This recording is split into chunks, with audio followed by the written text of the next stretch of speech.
Hi everyone, it's Vismaya, teacher, speaker, best-selling author, but you know my favorite role is that of a gratitude gangsta. What?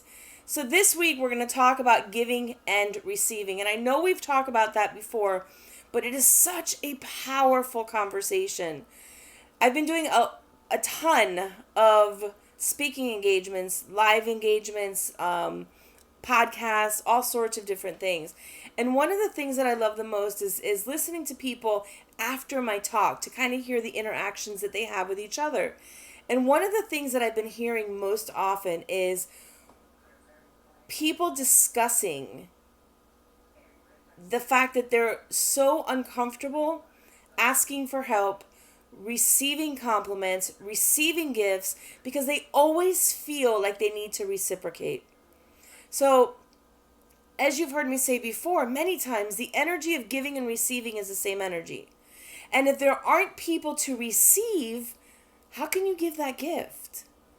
How can the givers give their gifts if no one's there to receive? So we've been taught, we've grown up with the idea that it is better to give than receive. Hogwash, right? Many people I hear all the time, oh, well, I'm a giver and I just like to give and I like to give and I don't like to receive and it feels awkward and that's just who I am. No, it's who you have programmed yourself to be. So this week we're really going to take on the art of receiving. So the Hebrew word for give is natan. And it's beautiful because it's a palindrome, right? So when you write it, whether you write it forward or backwards, it is the same spelling. And it's kind of like reminding us that the energy of giving and receiving is the same energy. You cannot have one without the other. You have to have both. Otherwise, there's no one can give if no one's there to receive. So, why is it that we tend to have such a difficult time receiving? Well, again, going back to what I just said, we're taught that it's better to give than receive. We're taught that, we're supposed to give everything for people. Give, give, give, give. We also sometimes don't feel like we're worthy. Like, oh my God, I can't believe they gave me something so big and so beautiful. Who am I to receive that? The question is, who are you not to receive that? Right? So we have our own backgrounds playing in our head, our own noises playing in our head, and they may be the things that are stopping us from really allowing people to give to us. Maybe we're not good enough, or if we receive, it means we're not strong enough or powerful enough, or we need help because we're weak, or we're not doing it on our own.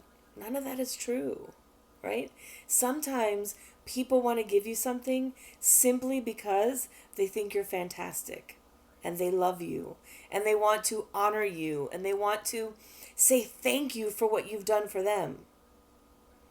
So this week, as we go through the week, if somebody gives you a compliment, all you're going to say is thank you.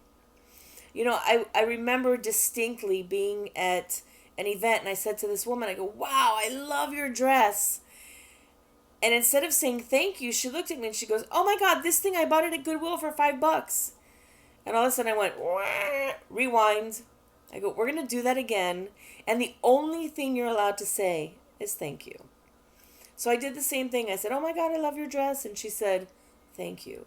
So really, when somebody gives you a compliment, you're going to almost have your arms open to receive and breathe it in and just say thank you. So it's funny because the other day I sent to my friend a message and I said, I just want you to know I absolutely love you.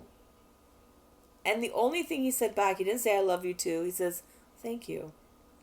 And at first my ego was like, what? And then it was really beautiful because he was receiving my gift. So whether it's a compliment, something tangible, something intangible, whatever you are receiving, the only thing you can do is say thank you and receive. Because think about something. If we keep cutting off that energy of receiving, the gifts stop coming. Like, think about this. If your friend invites you out and you say no, and then they invite you out again and you say no, and then they invite you out again and you say no, what happens? The invitation ceases. And it's the same thing with the energy in the universe. That every time we stop receiving, or we block the receiving, or we push it away, we're no longer open to get the gifts that are truly ours. So this week we're going to have so much fun. And, again, please put in the Facebook group, what are some of the gifts that you've received? What has it been like for you to just say thank you and not all the other side conversations? So I look forward to hearing from you. I look forward to hearing about all the gifts that you receive. Remember, post in our Facebook group, and I'll be back with you guys again on Wednesday. Have a great week, and I'll see you on Facebook. If not before Wednesday, I'll see you on Wednesday.